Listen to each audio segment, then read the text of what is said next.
बिस्मिल्लाहिर्रहमानिर्रहीम। अस्सलाम वालेकुम नाज़रीन, मैं हूँ महरीन सप्तैन और देख रहे हैं आप मेरा यूट्यूब चैनल। नाज़रीन, ज़ुबैदा तारिक उर्फ ज़ुबैदा आपा, कौन नहीं उनको जानता। एक ऐसा नाम जिसने कह लीजिए कि 2 दिहाइयों पर अपना एक असर छोड़ा। 1942 में उनकी पैदाइश होती है, 2018 में दुनिया से वो रुखसत हो जाती हैं। लेकिन एक ऐसा नाम जो हर हाउस होल्ड का हिस्सा रहा। हर घर में ज़ुबैदा आपा का चर्चा होता था। ज़ुबैदा आपा के टोटके, ज़ुबैदा आपा की बताई हुई चीज़ें, घर की तज़ीन व आराइश हो, चाहे खाना बनाना हो, चाहे सेहत के मामलात हों, ज़ुबैदा आपा जो है वो एक ऐसा नाम था जिसके पास हर मसले का हल मौजूद था। गो ज़ुबैदा आपा एक अपने अंदर एक कह लीजिए कि एक ऐसा नाम थी, एक ऐसी पहचान थी कि जिनको किसी दूसरी पहचान की ज़रूरत नहीं थी। लेकिन उनके जो 10 बहन भाई थे उनमें से कुछ ऐसे नाम हैं जिनके बारे में मेरा ख़्याल है कोई ही होगा शायद जो नहीं जानता होगा। अनवर मकसूद साहब है, ज़हरा निकाह है जो कि पोइट थी, और फ़ातिमा सुरैया बजिया, उनको कौन नहीं जानता।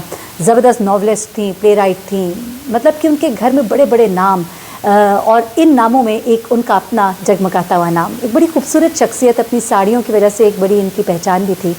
एक से एक खूबसूरत साड़ी थी ज़ुबैदा आपा के पास, और जब वो पहनकर अपने शोज़ में आती थी तो कभी आप उनकी साड़ियों को रिपीट होते नहीं देखते थे। और सिर्फ साड़ियाँ ही नहीं होती थी, साड़ियों को कॉम्प्लीमेंट करती हुई उनकी ज्वेलरी, उनका स्टाइल, उनका अंदाज़ गुफ्तगू, और वो मोहब्बत भरा और मुशफ़्क़ाना जो उनका अंदाज़ था, उसे लोग बहुत पसंद करते थे और टेलीविज़न की जान बन गई थी। जिस प्रोग्राम का वो हिस्सा होती थी, वो प्रोग्राम जो वो उठ जाता था।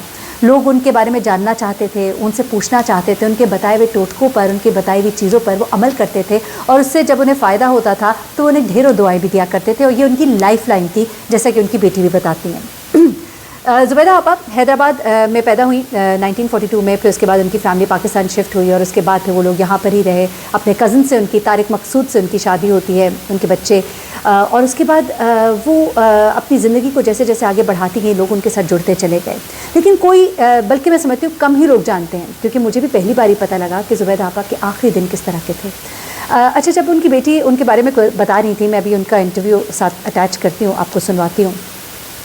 जब वो अपनी माँ के बारे में बात कर रही थी, यकीन मानिए मुझे एहसास हुआ कि ये हर बेटी के जज्बात होते हैं। जिस तरह से वो बयान कर रही थी, जो उसकी आंखों में आंसू थे, जो उसकी एक मोहब्बत थी अपनी माँ के लिए, यकीन मानिए मैं अपने आप को बहुत जगहों पे उसके साथ रिलेट कर रही थी। कई बातें उसने ऐसी की, जैसे उसने कहा कि हम सुनते थे कि एक छाँव होती है, और उसके बाद अब लगता है कि एक धूप है और सर से साइबान हट गया है। बिल्कुल ऐसे ही मैं महसूस करती थी जब मेरी वालिदा इस दुनिया से गई। यकीन माने ऐसे लगता था कि घना दरख्त था जिसकी छाँव में बैठे थे, और अब उस दरख्त की तमाम टहनियाँ जो हैं वो काट दी गई, वो दरख्त ही तने से निकाल दिया गया।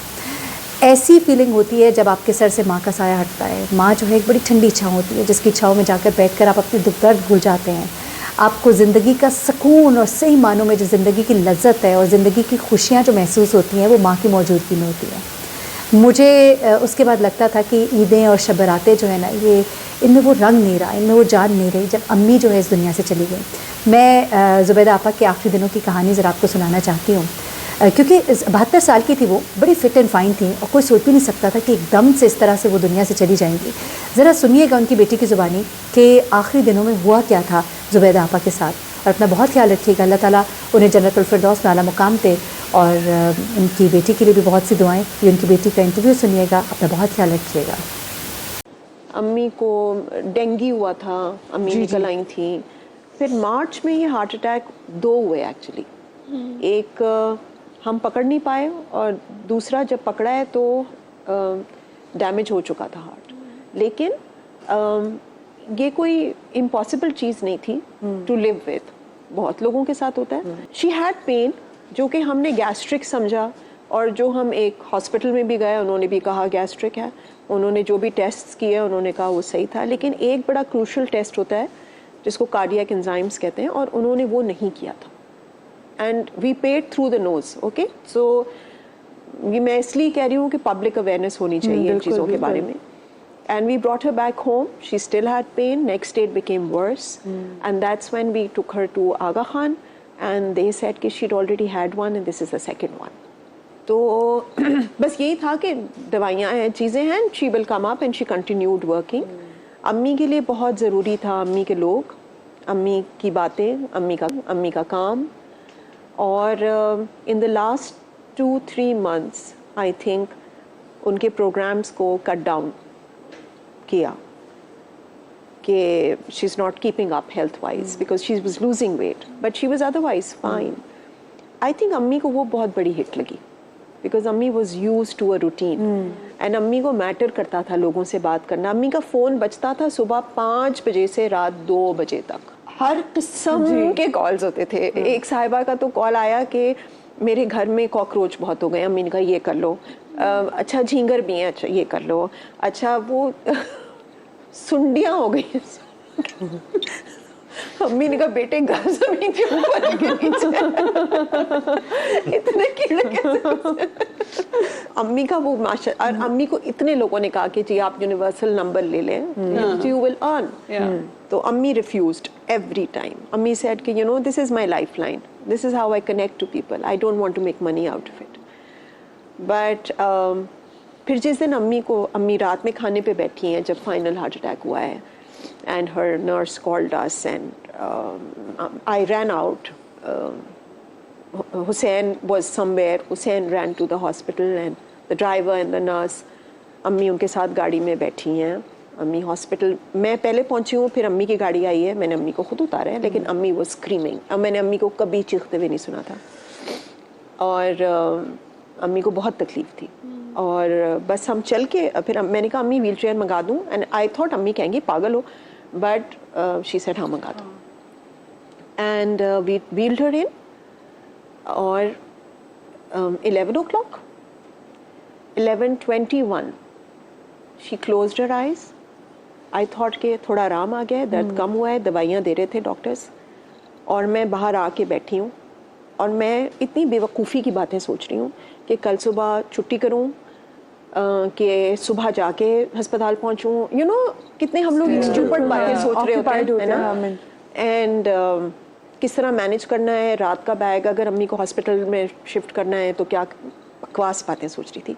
इतने में Hussain came running and he said अच्छा वो तो रिवाइव कर रहे हैं. I said what.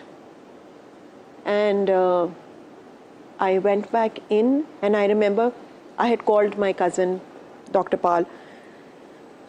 So Chhap bhai came out and he said, Shahu vent करना है. And I know कि अम्मी ने हमेशा मना किया था. अम्मी ने सख्ती से मना किया हुआ था मुझे कभी वेंट पे नहीं करना. लेकिन सबा ने मुझे बाद में बताया कि शाहू वेंट का सीन था ही नहीं, because Saba was standing with her. तो मैंने कहा no. And she was gone, 11:21. So just 21 minutes, that's it. And I know that we brought her back home. I sat with her the whole night, Sabah and I sat with her. And I bathed her, I did the dua, I did everything myself. So मतलब मेरे cousins भी थे मेरे साथ जो मुझे हमेशा याद रहेंगे because they were there with me that night. सबा, मैं और हम 4-5 लड़कियाँ. And I readied her and अम्मी had gone in a lot of pain. तो अम्मी के ना यहाँ पे थोड़ा फ्राउन था जब मैंने उनको लिटाया है. और सुबह मैंने आके ना अम्मी का चेहरा खोल दिया. जब मैंने चेहरा खोला, आई एम नॉट एग्जैजरेटिंग, अम्मी had pink cheeks, अम्मी had a glowing face and अम्मी had a smile. And I know कि मैंने रात में खुद लिटाया है with a frown and pallor नहीं आ जाता एक जैसे जान निकलती है तो. और सुबह इतना पुरनूर और इतना खूबसूरत चेहरा था. और मतलब मैं किसी के कहे नहीं कह रही हूँ, मैं तो मेरे सामने, और मैं सारी रात बैठी रही हूँ.